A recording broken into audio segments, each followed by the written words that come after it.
What's going on? Thursday, August 31st, the final day of the month of August. And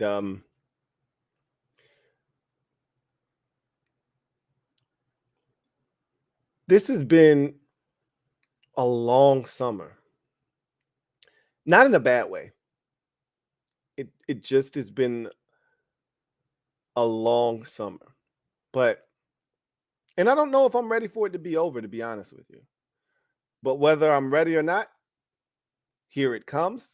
September is a whole different animal. Everything seems to speed up once September gets here. Before you know it, it'll be Halloween. Before you know it, after that, it'll be Thanksgiving, and then it'll be Christmas, and then it'll be 2024. And you're like, what the hell happened? It seems like everything is accelerated once September hits. And that's kind of why I'm like, kind of want to stay here a little bit longer in August, because once September hits, shit gets real. In any event, this is the last division we have to break down. We've gotten to the other 7 divisions. This is the final division. It could be the worst division in football. I think the counterpart in the AFC might have something to say about that in the South. But nonetheless, there is a team, just like there is in the AFC South, that I think is above the rest of the competition in that division, in this particular division, rather. And so we'll get to the breakdown of the NFC South. I've got a couple of thoughts on a few other topics. College football week 1 is on the horizon this weekend. So we got a couple of items to knock down today. I say we go ahead and tackle it. You're locked into the 360th installment of the LouieTeeNetwork podcast that starts now.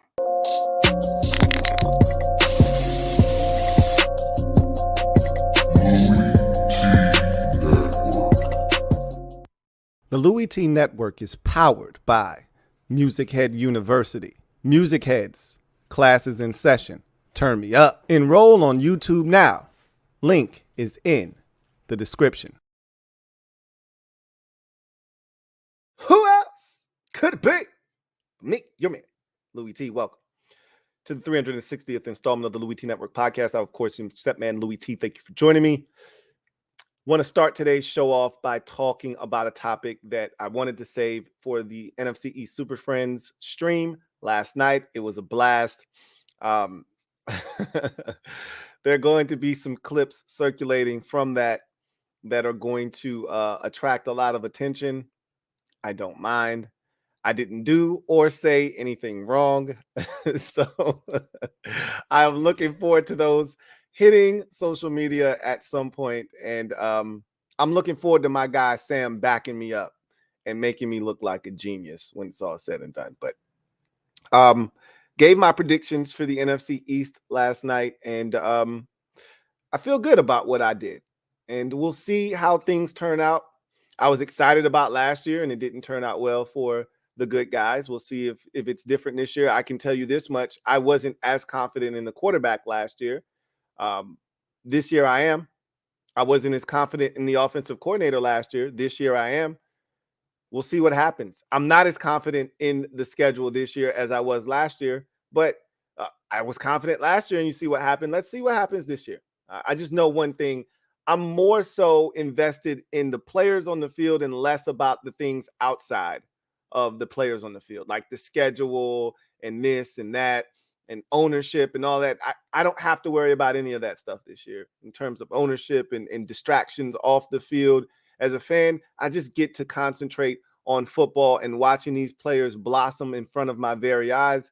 And I think it's going to be a hell of a season. We'll talk more about that later on tonight on the Command Post live stream. It should be a lot of fun. I'm looking forward to toasting it up with you guys and having a nice completion to the summer and a great transition into war, which is what this season is going to be. And I think it's going to be a hell of a ride for us. But I want to talk about the Dallas situation with Trey Lance.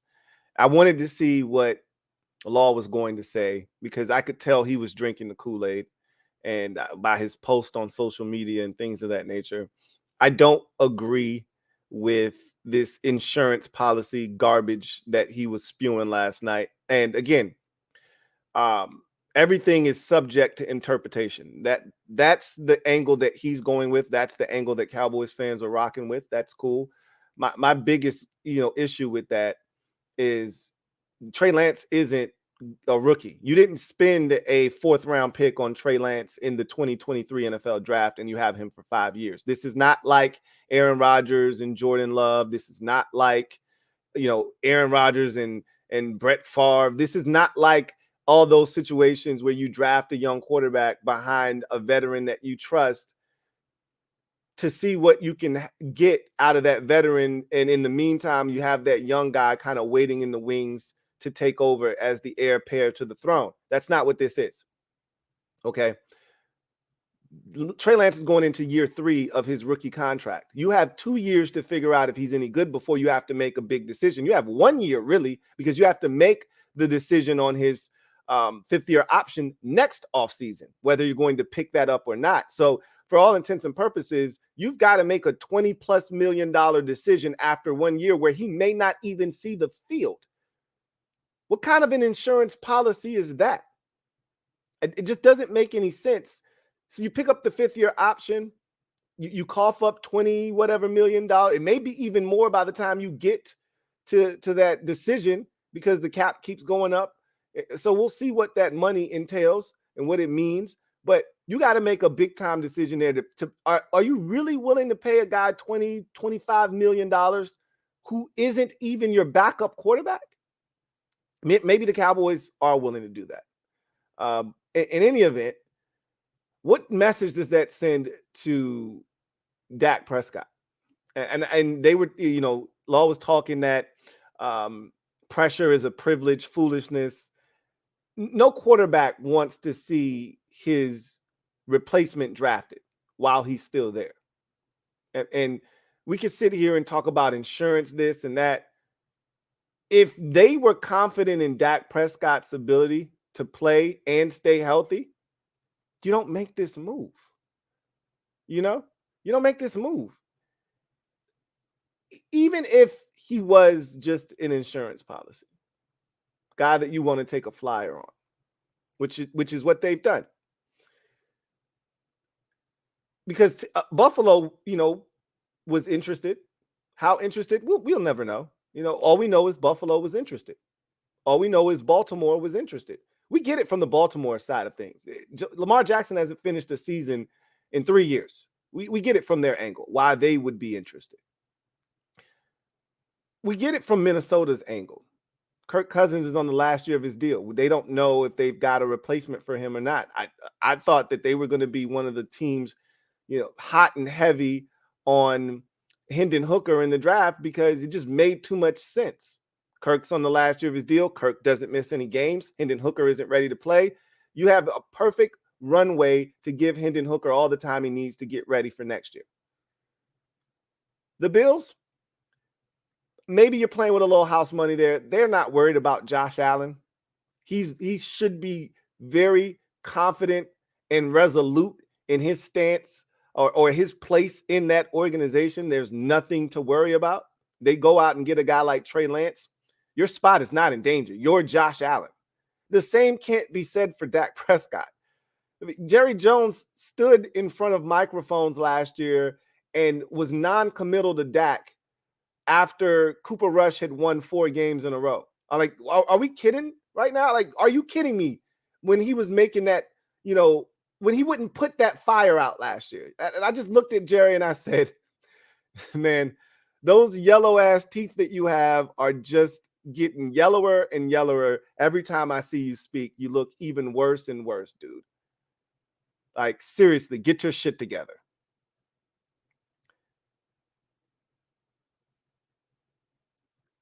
The fact that Dak wasn't good in the playoff game against the 49ers and probably was the biggest reason that they lost. The fact that Dak led the league in interceptions last year. The fact that Dak had to fight for his contract in Dallas. The fact that he's only got 2 years remaining on his contract before they can move on. All of those things should point to a bit of insecurity with your franchise quarterback. And you bringing on Trey Lance, to me, doesn't make that situation any better, right? It's not a much more tenable situation because you did this. And we don't know the psyche of a Dak Prescott. Maybe Cowboys fans do. I've seen him weather the storm, but I also know that there was never ever a threat there. He was very comfortable because what else were the Cowboys going to do? I'm not saying Trey Lance is going to come in there and take his job, because Trey Lance hasn't done a damn thing. He hasn't busted a grape in this league. And the 49ers saw fit, after spending multiple first-round picks, to move on from a guy that they invested heavily in to acquire. So that tells you a lot about, and I feel very strongly about Kyle Shanahan's ability to adapt and adjust to the talent that he has. They drafted Trey Lance knowing that he was going to be a bit raw, that he needed a little bit more time. Only played 1 year of college football. They saw a lot of things and traits in him that they felt like were moldable. And for whatever reason, it didn't work out in San Francisco. Injuries were pretty high on that list of reasons why, but that wasn't the only reason. He wasn't injured this offseason. He had a chance to, at a bare minimum, be the number 2 quarterback. And he should have been, after being in Kyle Shanahan's system for 3 years, he should have been pushing Brock Purdy in a true competition this offseason. Despite what Brock Purdy did last year, they spent all of that draft capital on Trey Lance. He should have been pushing him for the right to start this year.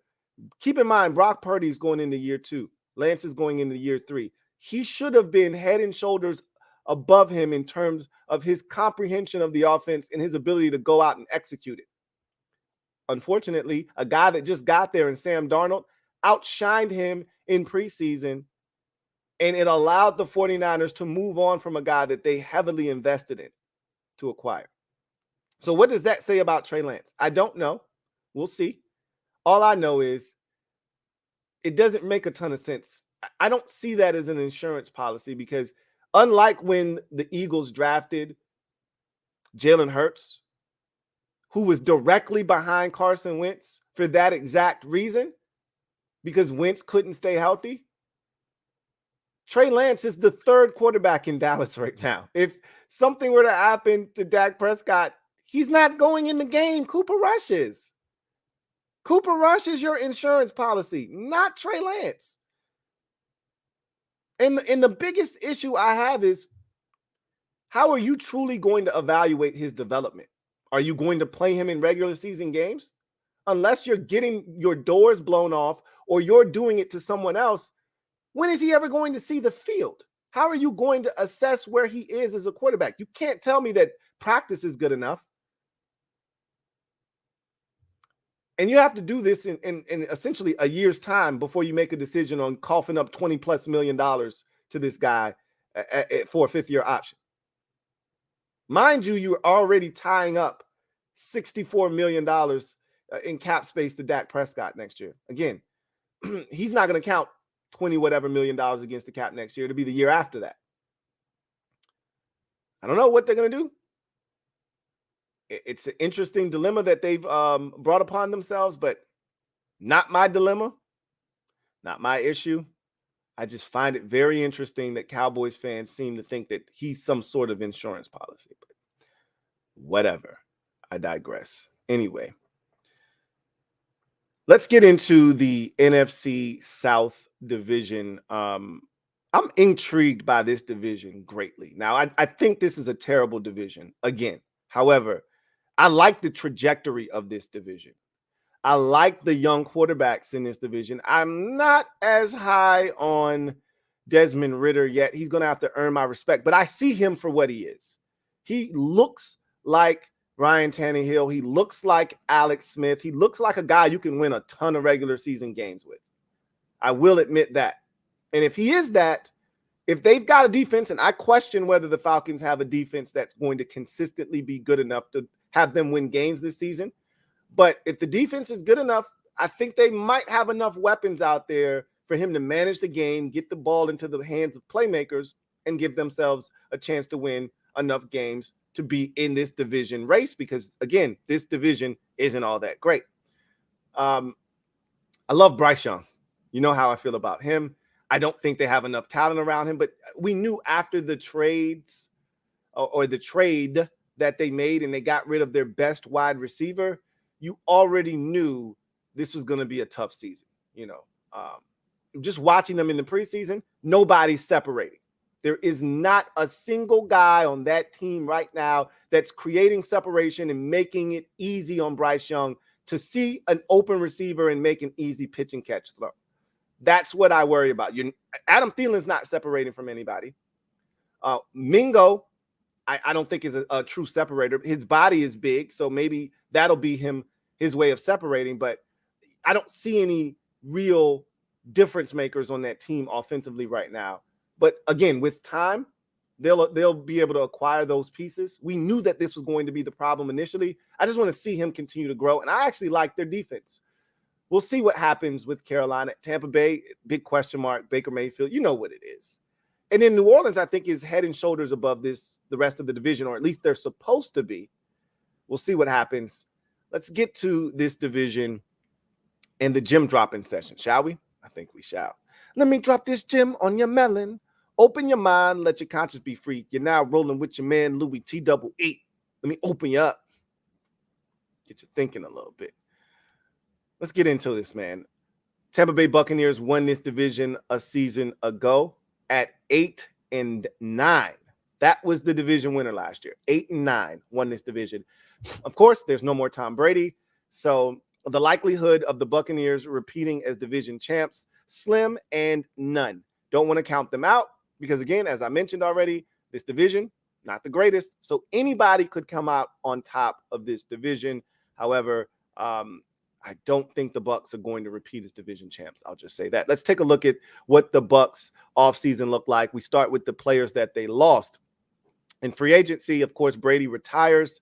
That's the biggest loss of the offseason. Donovan Smith, longtime left tackle, moves on to Kansas City to protect Patrick Mahomes' blind side.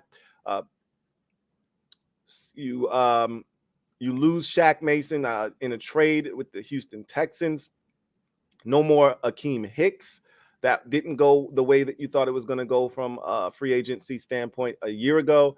Leonard Fournette is no longer in Tampa Bay either. No more Julio Jones. That was an abject disaster as well. Ryan Suckup, no longer there as your place kicker. Cameron Brate, no longer there. He had been there for a while as a tight end. Kyle Rudolph, that didn't go the way that you thought it was going to go. Last year was a lot of you. That didn't go the way that you thought it was going to go. Giovanni Bernard. Same thing. Bashad Perriman has moved on. He was just cut by, I forgot what team cut him. Carl Nazib, no longer in Tampa Bay. Logan Ryan. Just a lot of guys that have moved on from Tampa Bay. This is a different roster this year for sure. See if there are any more. Mike Edwards is in Kansas City along with Donovan Smith. And I think that's the last big-time name. Scotty Miller, who I thought was underutilized criminally last year, by the way. I think he dealt with some injuries and some different things too, but he's now in Atlanta. Let's get to the additions for this Buccaneers football team. Obviously, Donovan Smith leaving means Tristan Wirfs, who had to see a psychiatrist because of the move from right tackle to left tackle. I hope that works out for him. Is now your left tackle, but you had to, replace what you lost at right tackle. Baker Mayfield comes over from the Rams. That's the big offseason acquisition at quarterback. We'll see how that goes. He won the job this summer, quarterback competition with Kyle Trask. You bring back Levante David and Russell Gage. I think Russell Gage might have injured himself already, but we'll see. I don't want to put that on anybody. Matt Filer comes over from the Chargers. Chase Edmonds had come over from Denver. You bring back William Golson. Rakeem Nunez Roches is gone. Went to the Giants. Blaine Gabbert as a backup went to the Chiefs. So I'm make sure I mention those. And Sean Murphy Bunting missed that one as well. Moved on and went to Tennessee. Keanu Neal is now in Pittsburgh. So I missed a few of these. Jannard Avery is in Indianapolis. Josh Wells left to go to Jacksonville. So quite a few guys. Again, as I said, a lot of guys are missing from this roster from a year ago. And I'm not saying that that's necessarily a bad thing, but I don't know if you've done enough to offset some of these losses. Anyway, this team didn't add a ton. You know, I've like I said, Baker Mayfield is on this roster now. Matt Filer, Chase Edmonds, Ryan Neal at safety. Chase McLaughlin is going to be your kicker. Good luck with that. Let's see. It looks like he just brought back a bunch of guys. So, and Greg Gaines comes over, who I actually really do like, from the Los Angeles Rams at defensive tackle. But you got aggressive in the draft in terms of adding to that defense. Kalijah Cansey was your first round pick. Cody Mauch was your second round pick. You're going to definitely need that help on the offensive line. Yaya Diaby was your third round pick, edge rusher out of Louisville. And so you see all of the things that they did in the draft. None of them, to me, earth-shattering or needle-moving outside of the first two picks in particular. So to me, the Buccaneers, they didn't do enough to offset the loss of Tom Brady. They kind of just said, hey, last year was a rough year. We had some injuries. Some guys underachieved. Let's just wipe the slate clean, come back with what we have, add Baker Mayfield, and let's see what we can do. I don't think that's a good idea, but that seems to be what they essentially decided to do. So let's take a look at the Buccaneers schedule and see how that will work out for them. Week 1, they are away at the Minnesota Vikings. Week 2, home for the Chicago Bears. Week 3, home on Monday Night Football against the Philadelphia Eagles. Week 4, you're on the road at New Orleans. Week 5, you have a bye. So let's just take a look at those first 4 games for the Buccaneers. 2 on the road, 2 at home. You have 1 game in the division.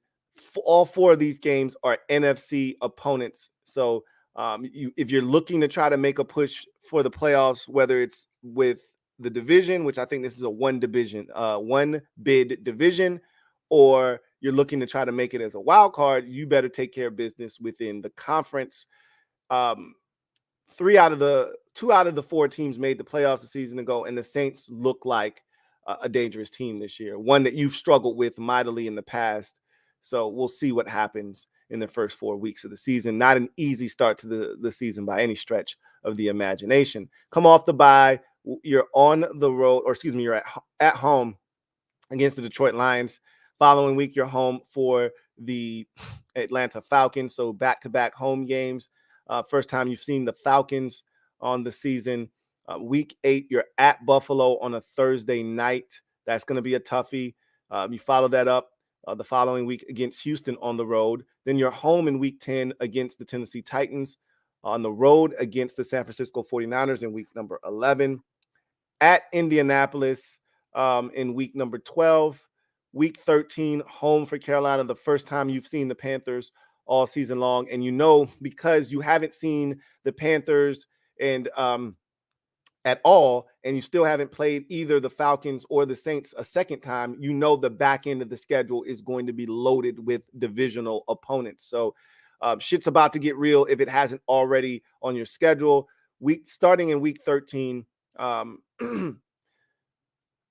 for Carolina, at Atlanta the following week, at Green Bay, home for Jacksonville on Christmas Eve, home for New Orleans, at Carolina to finish up. So 4 out of your final 6 games are within the division.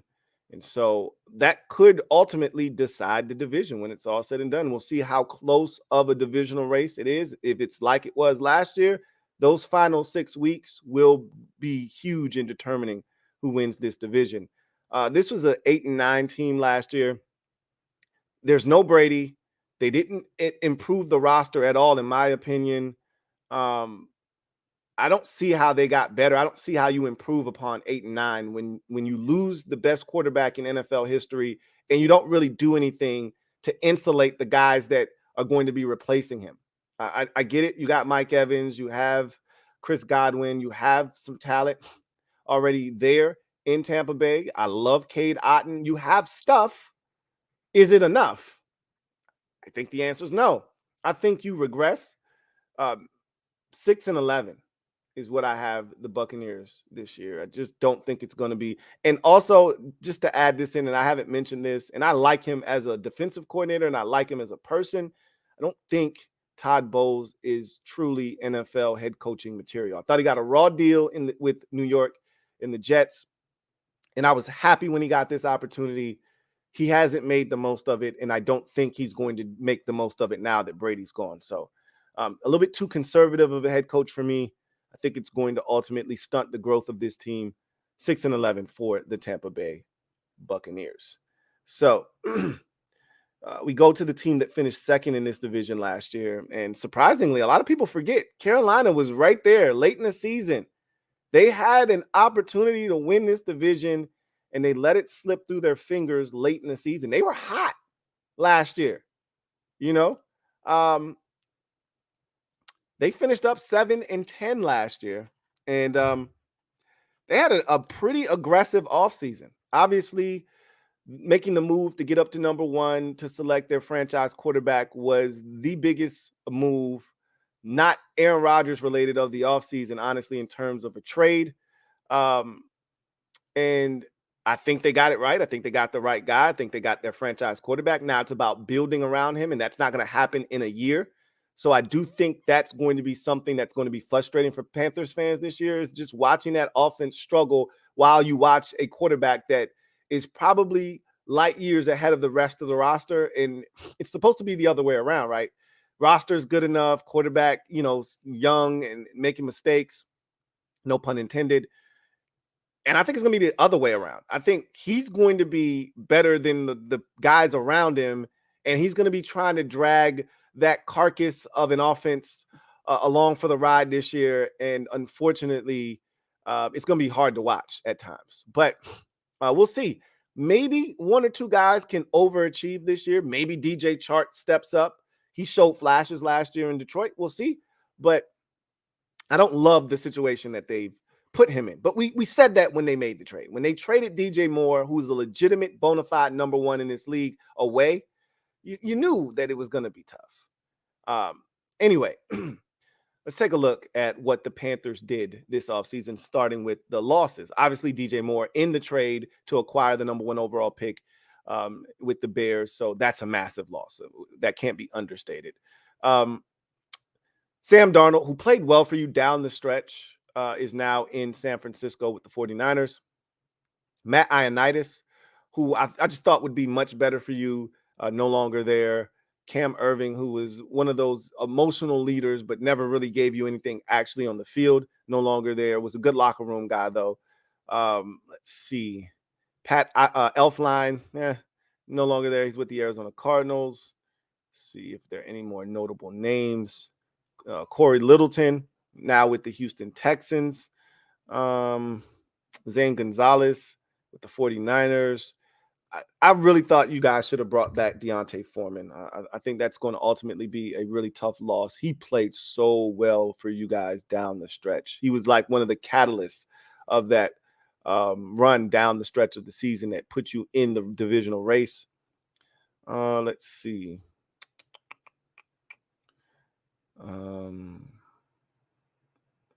Doesn't look like there are many other notable names here that are going to move the needle per se.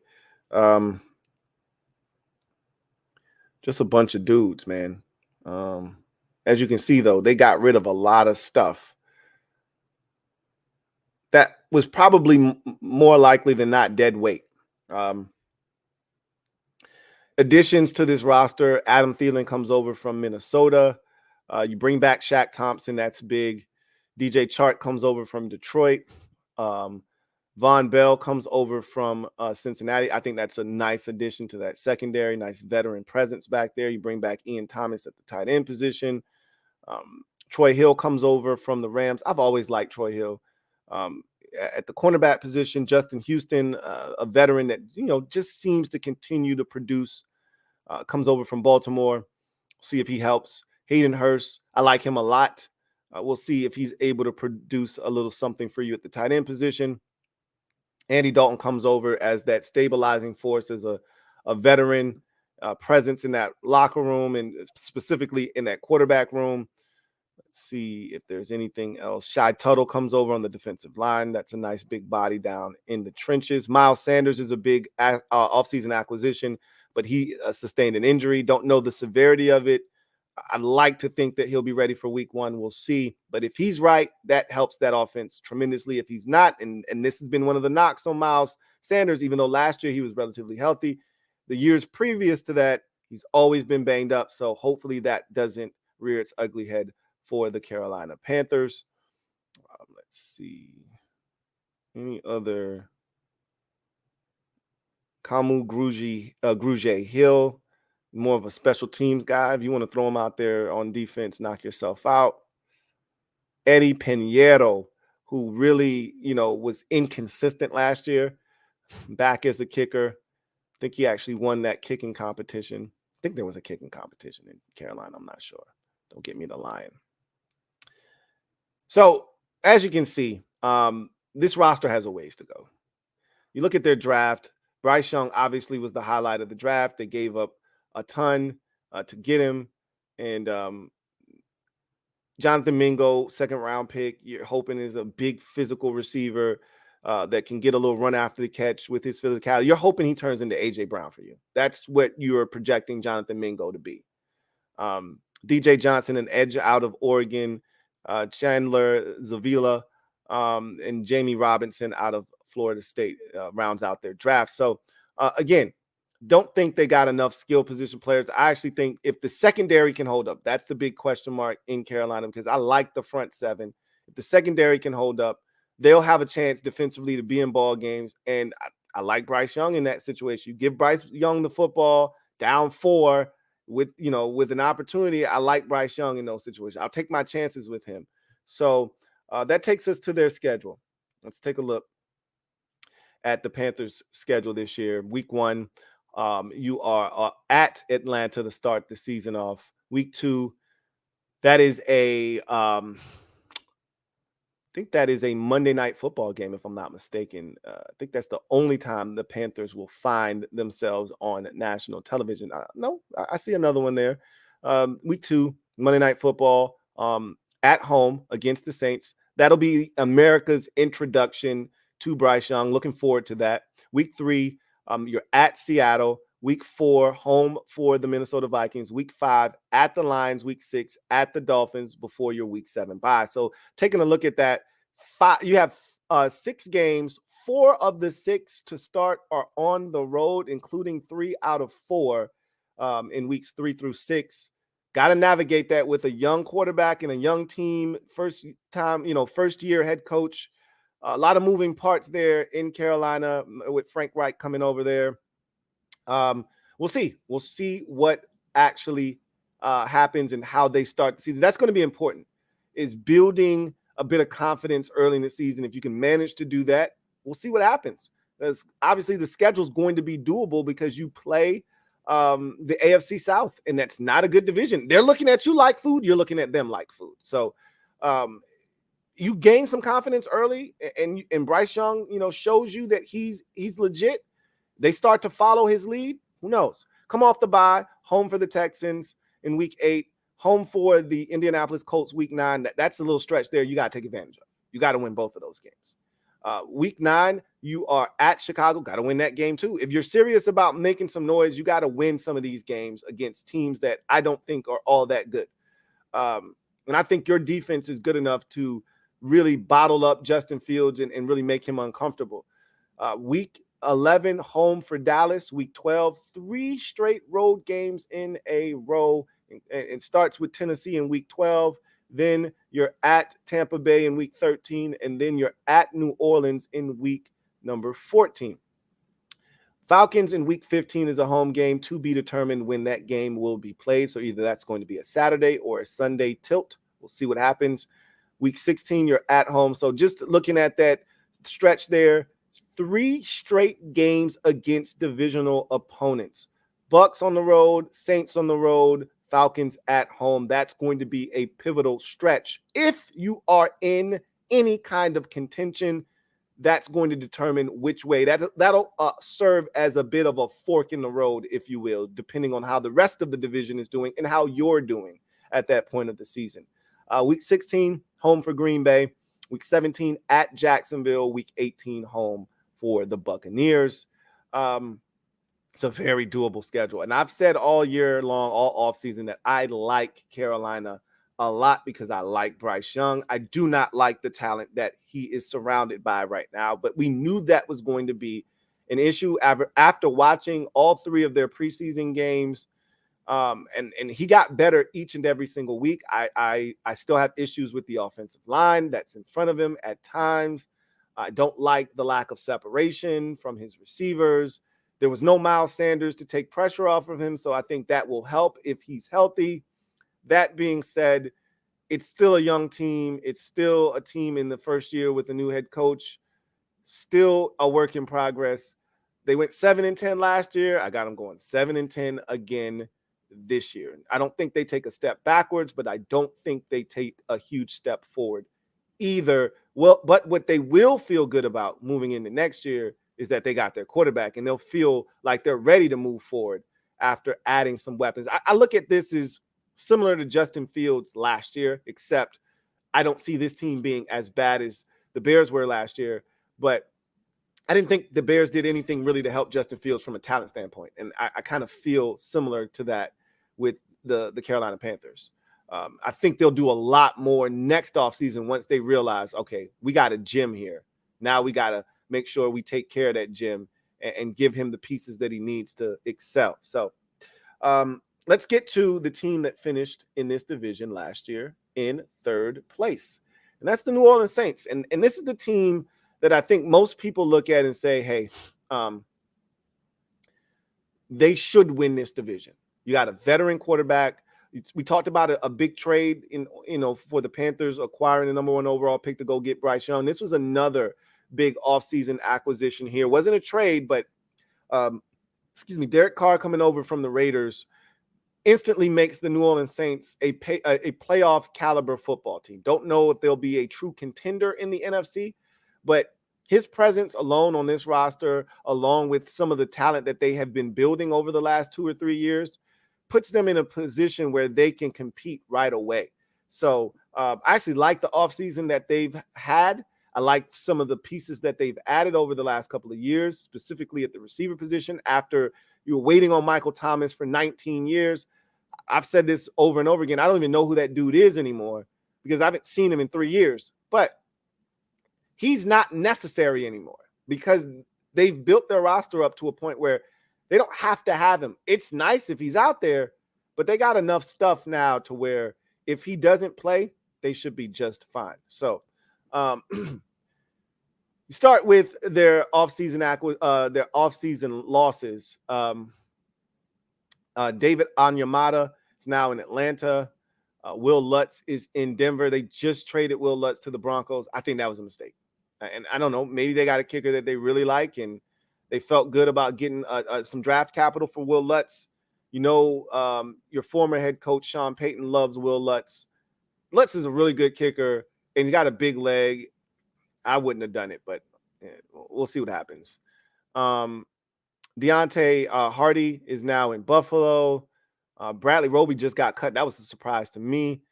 Big loss is Marcus Davenport. When healthy, and that was always the problem with him, but when healthy, one of the best run-stopping edge rushers and a guy that could get pressure on the quarterback as well. Andy Dalton, Jameis Winston has that backup quarterback position locked up. You didn't need 2 veterans there. You already got Derek Carr coming in. So Jarvis Landry did not work out the way that you thought he was last year. See, Shy Tuttle, as I mentioned already, moved on to Carolina. Kentavious Street is now in Philadelphia with the Eagles. Let's see. Mark Ingram, his time had come and gone. He's no longer there. Chris Harris Jr., again, same like Mark Ingram, probably done in football. Let's see. Adam Troutman, solid, tight, probably TE3 type guy. Maybe TE2. He's now in Denver. Let's see. Justin Evans, now in Philadelphia. Don't think there are any more notable losses. Marquez Callaway, I actually liked him. Clearly, they did not feel the same. And so now you get to the acquisitions, and none bigger than Derek Carr, obviously coming over from the Vegas Raiders. He instantly adds credibility to this roster, gives them an opportunity to compete at a high level in a division that's right now sort of down bad. So big acquisition there. Michael Thomas reworked his deal to stay. Cam Jordan, pretty much signed a deal that'll keep him in New Orleans to finish up his career. They bring back Jameis Winston, Andrews Pete. Let's see. Trey Turner, I think, already got hurt. Don't waste your time with him. As a Commanders fan, I can tell you right now, you're not going to get a damn thing out of him. Big acquisition was Jamal Williams coming over from Detroit. He's not only a damn good football player, physical in short yardage situations, but as we saw last year, him leading the NFL in rushing touchdowns, but he's also an emotional leader. And I know Jameis Winston probably has, that title on lock in New Orleans, but it's hard for you to be that guy when you're not playing. Jamal Williams is going to provide them with an emotional lift as well. Let's see what else we got. Bring back Tano Passigno. Lonnie Johnson comes over from the Titans. Let's see. Max Garcia, depth on the offensive line. Nathan Shepard comes over, depth on the defensive line. Colin Saunders was a big acquisition in the offseason from the Chiefs on the defensive line. Keith Kirkwood comes back. Juwan Johnson, I think, is so underrated. I think he's bound for a massive year. If he's healthy, Derek Carr loves him some tight ends. That dude is a walking, touchdown machine. I liked him coming out of Oregon, and he's made a seamless transition to tight end, and I just think he's got tremendous upside. I think this is a big year for Juwan Johnson if he's healthy. And Foster Moreau comes over. I love Foster Moreau as well. I think the tight end position looks really, really good for the Saints this year. So you look at their draft class. Brian Brzee was their first-round pick. Isaiah Foskey, an edge rusher out of Notre Dame, comes over to kind of fill that void left with the loss of Marcus Davenport. Kendre Miller is a physical hammer type running back to give you that physicality. Kind of mirrors in so many ways Jamal Williams. Honestly, they're kind of one and the same there. Nick Saldiveri comes from Old Dominion University. Shout out to all the Monarchs out there. We in the building. Jake Hayner, another Drew Brees-esque type quarterback, short in stature. And you see what they did. A.T. Perry, I thought, had a strong preseason. I wonder if they kept him on the roster or not. I thought he actually had a really strong preseason. Nonetheless, let's look at the schedule for this New Orleans Saints football team. And you start week 1 at home against the Tennessee Titans. Week 2, you're on Monday Night Football at Carolina. That'll be a big one early in the season. If you're looking to establish dominance, that's the way you do it against a team with a rookie quarterback, wide-eyed on Monday Night Football. You go into their building and beat them up, dominate them. That's going to be interesting because you struggle in Carolina. So that's going to be an interesting game, to say the least. At Green Bay the following week in week 3, home for the Tampa Bay Buccaneers in week number 4, at New England week 5, at Houston week 6. Let's stop right there. 4 road games in the first 6 weeks. So similar to Tampa Bay with 4 roadies in the first, I think it was Carolina, matter of fact, 4 roadies in the first 6. Got a duplicate here. So you're going to, but again, very doable. Tennessee, don't know about them. Carolina, got to take care of business in the division. Green Bay, don't know about them and Jordan Love, obviously. Tampa Bay, got to take care of business in the division, especially at home. At New England, at Houston, very winnable football games there. Jacksonville at home. That's a Thursday night game. That'll be an interesting one there, because by then we will have established who those teams are. We'll know if Jacksonville is for real or if last year was a fluke. And we'll know if, Derek Carr has a really big impact or not. And if this team is serious about contending for something meaningful this season. By that week 7 game, that'll be a big one there. Week 8 at Indianapolis on the road. Week 9, home for the Chicago Bears. Week 10, you're at Minnesota, and then week 11 you head into your bye week. So, that's tough, because in your first 10 games, 6 of them are on the road, 4 are at home, but it's so unevenly distributed. 4 out of 5 on the road, is a tough stretch from weeks 2 to 6. Got to navigate those, and if you can come out of that on the other side feeling good about yourself, you got a chance to go into the bye week playing some good football. And then you come off the bye at Atlanta. That's the first time you'll see the Falcons all season long. Detroit at home. 3 straight home games coming your way after the litany of road games to start. 3 straight home games, starting with the Lions in week 13. Then the Panthers come to town week 14. And then week 15, the New York Giants come to town. And so that should be an interesting contest there. Week 16, you're back on the road at the Rams. Week 17 at Tampa Bay. Week 18 home for Atlanta. So what a common theme seems to be in this division is that the divisional games are backloaded for just about every single team in this division. Once you come off your bye in your final 7 games, you've got 1, 2, 3, 4 out of your final 7 in the division. So that's going to be a theme, I believe, for every team in the division, backloaded divisional contests. So again, if this division is tight like it was last year, could come down to those final 6 or 7 weeks of the season.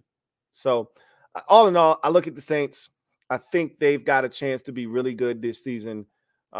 They got to beat up on the division. If they want to get to the record that I have them at, they got to beat up on the division. If they don't, this division is going to be a lot tighter, and they may not even win it.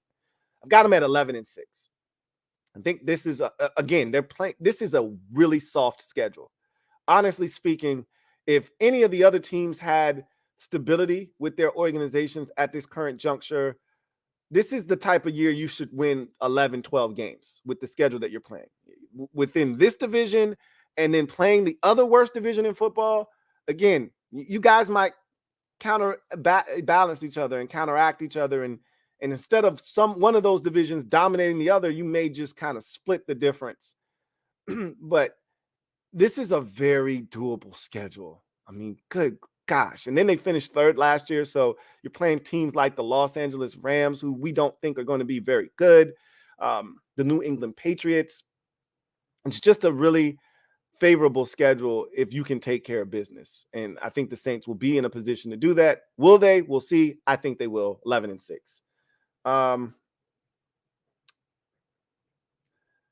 Let's see. And yes, Shaheed is serious. That's why I said you don't need Michael Thomas. That's why I made the statement that I made. Between Shaheed and Chris Olave, you got stuff. Juwan Johnson, you don't have to have him. And then finally, the team that finished in last season, again, 7-10. You had 3 7-10 teams, all trailing the 8-9 division winning Tampa Bay Buccaneers. So everybody was right in the mix. Falcons got a complete makeover this year. They're a different team. You can see a lot of, movement here within the roster. So let's take a look at what they did. They lost Marcus Mariota, who's now in Philadelphia. Casey Hayward is no longer there as a veteran in the secondary. Olamide Zaccheaus is in Philadelphia as well. Isaiah Oliver is in San Francisco. Rashawn Evans has been let go. They had another surprise cut at linebacker that caught everybody off guard. I think I'll get to it eventually. Let's see. Jalen Mayfield gone. Demir Bird gone. All right. Let's see. Anthony Ferkser gone. Mikael Walker was the guy that I think Chicago put in a waiver claim, and then they ended up cutting him. So interesting. I wonder what is going on with him. Jaleel Johnson no longer there. Let's see. Abdullah Anderson is now in Washington with the Commanders. Let's see. Guess there was no need for Caleb Huntley, even though he was really solid for you last year after acquiring Bijan Robinson. And okay, nothing really there noteworthy moving forward. Now you look at the guys that they've added, and this is where they've really done some work. They're looking to make a push to try to win this division. Obviously, a lot hinges upon the quarterback position, and second-year man Desmond Ridder getting his first year as the unquestioned starter. Bud Dupree was added from the Titans. He's looking to bounce back. That was a really disappointing stint in Tennessee after getting the big contract to leave the Pittsburgh Steelers. Jesse Bates III comes over from Cincinnati. That was another big-time contract that they handed out this offseason. Jonnu Smith, I thought, had a disappointing run in New England, but he's still a talented tight end. And now playing opposite of Kyle Pitts, he may be dangerous as a number 2. David Onyemata, as we mentioned, coming over from the Saints. Jeff Okudah, see if he can get right, coming over from the Lions, former top 5 overall pick. Calais Campbell, veteran, just a hell of a guy, Walter Payton Award winner. He's everything you want in a football player in terms of a teammate, veteran. See if he's got something left in the tank to help up front. Chris Lindstrom, signed him to a deal to keep him. He was one of those guys that a lot of teams were targeting. Lorenzo Carter comes back as an edge rusher. Caleb McGarry continues to stay in Atlanta to help fortify that offensive line, keep it intact. Taylor Heineke comes over from the Commanders. He's one of the best backup quarterbacks in the league, if you ask me. Mike Hughes comes over from the Lions. Mac Hollins comes over from the Raiders. As you can see, a lot of reconstructing of this roster here. Bradley Pinion comes over as a punter. Keith Smith comes over as a fullback. Daryl Hodge comes over, or is remaining in Atlanta. Michael Pruitt staying in Atlanta. Let's see if there are any other noteworthy additions. Nah. Scotty Miller is another one that bears mentioning. And Caden Ellis, too. Bears mentioning. 2 guys that they signed from a couple of division rivals. So their draft was huge because they did it. They were the team that decided to spend a first-round pick on Bijan Robinson.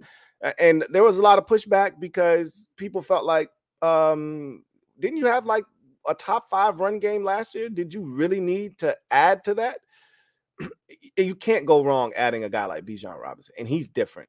I just have to add that. Matthew Bergeron comes over and adds a depth piece to that offensive line, figure out what they'll do with him, whether they kick him inside the guard, keep him at tackle. Zach Harrison, edge rusher from Ohio State. Clark Phillips III, who I absolutely love as a corner. I think he's better outside than inside, but he's probably going to be kicked inside because of his size.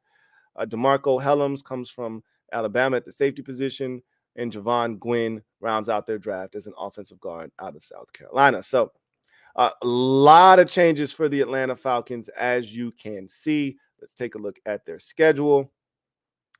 And you start week 1, as we talked about already, with the Carolina Panthers. And they really didn't play their starters all that much. I'm not a huge fan of just kind of neglecting. Now, they did play their starters in week number 1, I believe, or 2 of the preseason. I don't understand the logic of not playing a guy like Desmond Ridder more, but Their head coach, Arthur Smith, said they'll be ready for week 1 in the Carolina Panthers. We will see. So, home for the Panthers week 1, home for the Packers week 2, on the road at Detroit week 3, on the road across the pond in London for week 4 against Jacksonville, come back home for the Texans in week 5, home against the Washington Commanders in week 6, at Tampa Bay week 7. Let's stop right there and take a look at what they've done. So, right out of the gate, you've got, see, 4 games at home, 2 to start the season off. Got to take care of that home cooking that you're getting. You got a couple of, well, just one. You only have one team that made the playoffs last season in the first 7 weeks of the season, first 8 weeks, if you extend it out to the Tennessee Titans on the road in week number 8. So, got to take advantage. Got to take advantage of that if you're the Atlanta Falcons. This, again, everyone's schedule in this division is doable because of the teams you're playing. So it's just up to you to take advantage of the opportunities that are presented to you. As I mentioned, week 8 at Tennessee. Week number 9, you are home for the Minnesota Vikings. Week 10, you are at Arizona. Week 11, you have a bye week. You come off the bye in week 11. You're at home against New Orleans. Believe that's the first time you see New Orleans the entire season. Jets, week number 13 on the road. That sucks that you finished last in the division, and the Jets did as well because they're not a last place team anymore, but that's the way the cookie crumbles. Bucks, week number 14 at home. Week 15 on the road at Carolina. Week 16 at home against Indy. Week 17 at the Bears. Week 18 at the Saints. So as I mentioned with everybody else, a lot of divisional games backloaded. Starting with week 12, you've got 4 out of your final 7. Looks like 1, 2, 3, 4. Yeah, 4 out of your final 7 on against divisional opponents. And 4 out of your final 7 or 5. Let me see. No, 4 out of your final 6 are on the road. So you got a lot of home cooking to start the season off, though. So just got to take advantage of that if you're Atlanta. Really, the defense and Desmond Ridder is what this season is going to boil down to. Can he play mistake-free football? That was his MO at Cincinnati. Take care of the ball, be a game manager. They've got weapons. I like some of the acquisitions that they've made. When you look at what they've done over the last 2 years, I love the Mac Hollins acquisition. You already have Drake London. You got Kyle Pitts. You got basketball on grass. You got size. You got athleticism. You add Bijan Robinson. You already had Tyler Algier. This team could be dangerous on offense if Desmond Ridder is ready to assume the role as the starter in Atlanta and play well. I still have questions about the defense as well. We'll see. They were 7-10 last year. I think they're 7-10 again this year. I could see them winning 8 games potentially. I think they're going to start the season off slow.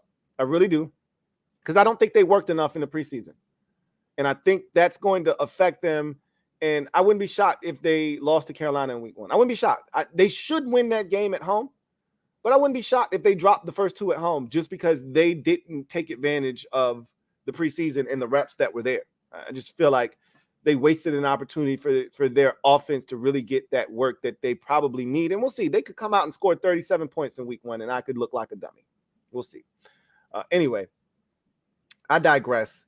So to wrap up this division, I've got the New Orleans Saints finishing in first at 11-6. I've got the Carolina Panthers finishing in second at 7-10. I've got the Atlanta Falcons finishing in third at 7-10. And I've got the Tampa Bay Buccaneers finishing up at 6-11 and bringing up the rear. So that is the final division in the NFC. My NFC playoffs, if I can recall, looks like this.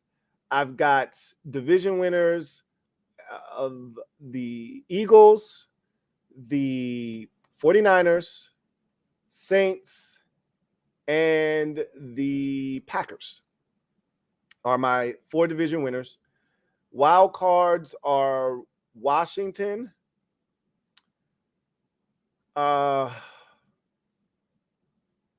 Washington. Who are the other 2 wild cards? I'm gonna have to look at my notes. I want to say that I had 3 in the NFC. I had Washington, Dallas, and the Eagles. So Washington, Dallas are 2 of your wild cards, and I think the final wild card was Detroit, if I'm not mistaken. It was either Detroit or Seattle. I think it was Detroit, though. I'd have to go back and look at what I did with Seattle. Hold on. I got it right here in front of me. No, at Seattle at 8-9. So, yeah, one bid division for the NFC West and the NFC North, 2 out of the East and 3 out of the East and 2 out of the one out of the South, 1 out of the West, 2 out of the North, and 3 out of the South. 3 out of the East, I think. If my math is adding up, that should be 7. Yeah. 3, 5, 6, 7. Yeah. So that's what I think I had it as. Anyway, I digress. Let's get to the comment section. Social media maneuvers. I'm a midday marauder. Y'all know what it is. If you're out there, you want your comment read, super chats are the best way to have that happen. If you want to have your comment read, use the hashtag LouieTLive to have your comment read on the air. If we have enough time, I will get to your comments. I am pressed for time, so I don't know if I'll be able to get to as many comments as I would like to, but we'll see what we can do. Duncan Wright, thank you for the super chat. Greatly appreciate you. My guy Duncan writes, hey, Louie, what's going on, Duncan, man? What's good with you, bro? My guy Duncan Wright, thank you for the super chat. Greatly appreciate you. Double up. Thank you for doubling up. Who writes, yesterday I was going to comment, but Lord Brunson already destroyed you. Tonight, you got me. Do be ready. Meh. Lord Brunson didn't destroy me last night. I don't know what you were watching, but I love it. I love the unbridled confidence of Eagles fans. Just know that I ain't never scared over here, and none of us are worried about the Eagles. Not a single team in the division is worried about the Eagles, and so we'll see what they do this year. I think they're going to be a good football team, but I don't know. We'll see what happens. Anyway, Duncan Wright, stand up. You are the newest member of the MOBB. Mob, you know what to do. Show our guy, our resident family member from a different mother, obviously, some love. Welcome him with open arms, despite him being a frenemy. Love the guy. Appreciate you for coming to the squad. Look forward to chopping it up with you, and I look forward to seeing you tonight. So let's get to the comment section and see if there's anything here I need to address. Let's see. Watt Holmes writes, Kyle Shanahan is the best offensive mind in the NFL today. If he got rid of Trey Lance, that's a very, very huge statement, and I don't think people understand. It's like McVay, they just know quarterbacks. I feel very similar to that, where I'm huge on Kyle Shanahan. I think he's one of the best offensive minds, if not the best, in the NFL. And I watched what he did with Robert Griffin III in 2012. I know what he did with Matt Schaub. I watched what he did in Cleveland for a year when their offense was really good because of him. I saw him turn Matt Ryan into an MVP quarterback. I know what the guy is capable of. And he couldn't get Trey Lance to play at a high level. That bothers me. It does. Watt, I'm right there with you. That bothers me quite a bit. So I don't know how it's going to fare in Dallas. And you know what? Maybe it's not a big deal. And I'm not going to make it a huge deal because that's not my team. But I don't know how they're going to make it work. We'll see how it benefits them, if at all. Mr. T Money 1993 writes, Our weapons and O-line in the preseason are not the guys walking on the field week 1. We didn't see Miles Sanders. We barely saw DJ Chark and Terrence Marshall. That's fine and dandy. I'm just going off of what I saw. And you mentioned DJ Chark and Terrence Marshall like these guys are massive needle movers. Terrence Marshall is cool. I need to see it from him. Like, I saw flashes last year, but I need to see it consistently from him. And DJ Chark, right now, he's a Jag. He's just another guy, okay? So, again, most of what I saw on the field is what, like, don't act like Ike Ekwonu wasn't out there. Like, guys that are going to be starting for you weren't out there. You know, most of the offensive line was out there. Some of your receivers weren't out there. That's fine. We'll see what happens. Again, I don't love the talent around him. Miles Sanders obviously was injured and didn't play in the preseason. He'll help a lot. But again, this has been Miles Sanders' issue. So don't think for 1 second that Miles Sanders won't have an ankle or knee or his groin won't flare up on him again, and you won't have him for 6 to 8 weeks this season. So again, I don't necessarily love the talent around Bryce, but this was to be expected. Personally, this was to be expected. Got another super chat from Duncan Wright. Thank you for the super chat. Greatly appreciate you. My guy Duncan writes, be ready tonight. I got some. Okay. I'm going to be ready. I'm always ready. You ain't got to get ready when you stay ready. I stay ready. So you ain't got to worry about that. Let's see.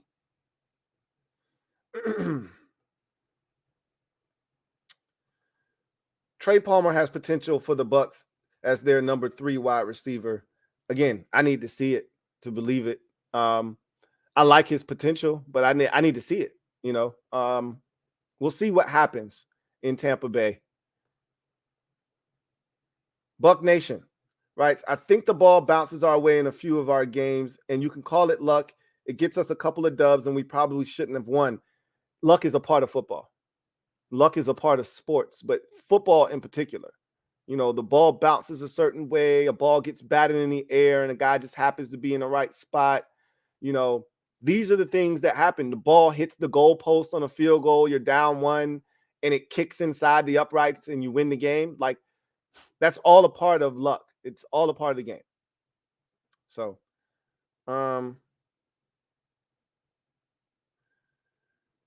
Kevin, the PRF writes, just signed up for winners and losers. Remember when you're getting the belt engraved PRF in all caps. Hey, I talk that trash. I love it. I love the trash talk. You better be willing to back it up, though. You better be ready to back it up. All right. Because I'm coming hard this year, man. Hard. Mr. T Money 1993 says Miles pulled his groin back in week 1 of the preseason. I knew he had done something. I just didn't know exactly what.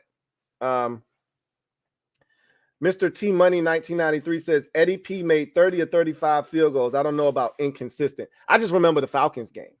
Was that him? That might not have been Eddie Pinheiro. That might have been some other bum.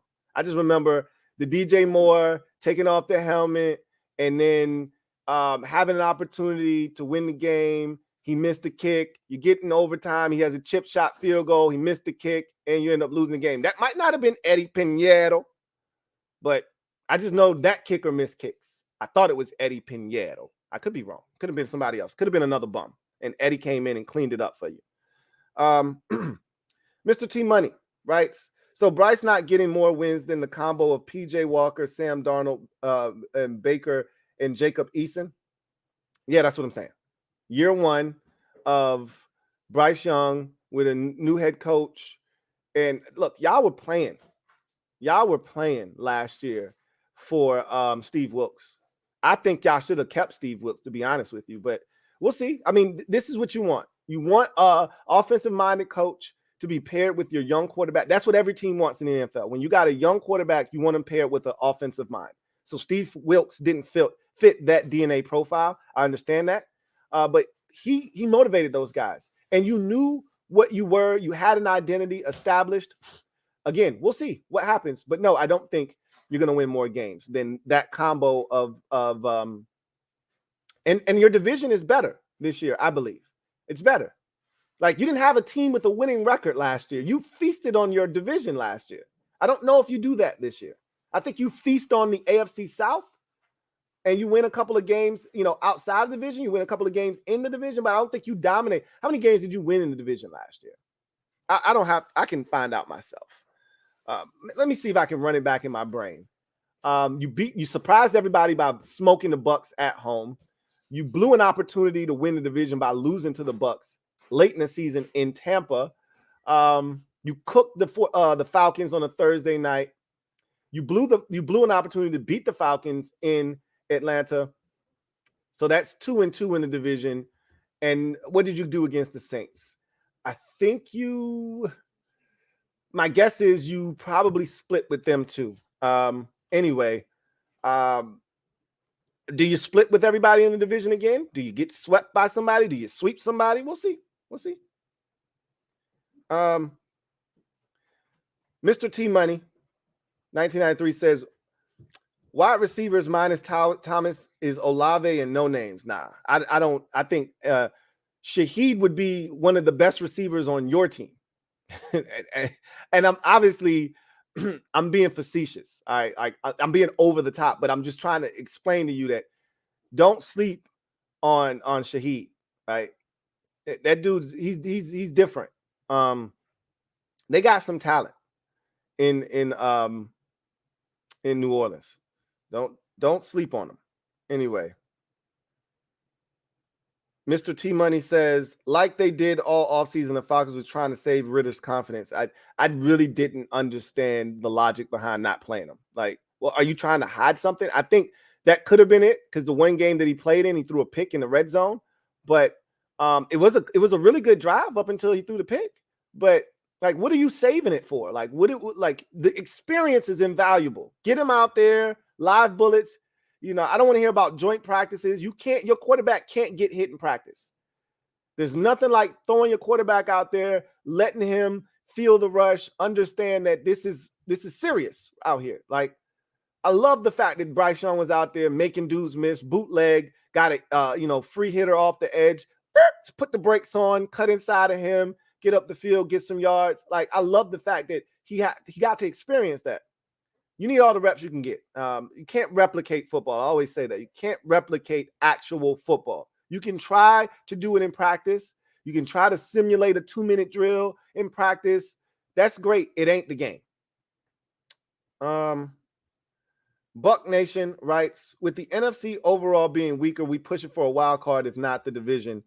It all hinges upon this defense, which I think is going to have to be a rock for you. This defense is going to have to step up, and Baker Mayfield. It comes down to those. It's the same thing I said about the Falcons. Desmond Ridder, because they got talent, just like you have talent on offense. They have talent on offense. Desmond Ridder and the defense. Baker Mayfield and the defense. It's the same thing in Tampa Bay. We'll see what happens. Buck Nation says, wow, you got Washington for a wild card, but not Tampa Bay. Sam Howell? Nah, bro. You'll be changing your tune later. Sam Howell's better than every quarterback in your division except for Bryce Young. Sam Howell's better than every quarterback. That includes Derek Carr. But again, you're not going to believe me, and nor should you. You'll see by season's end. You'll see what I'm talking about. And just so you know, our roster is way better than yours. That's why it's less about, because I believe in Sam. Obviously, you see the hat. I believe in Sam Howell, but it's not just Sam Howell. It's Eric Bieniemy as our offensive coordinator. It's the roster as a whole. Like, it's a talented roster. There's reasons why I believe Washington's going to be good this year. But again, I'm not asking anybody to believe me. I'm not trying to convince anybody. All I'm going to tell you to do is watch. Don't believe me, just watch.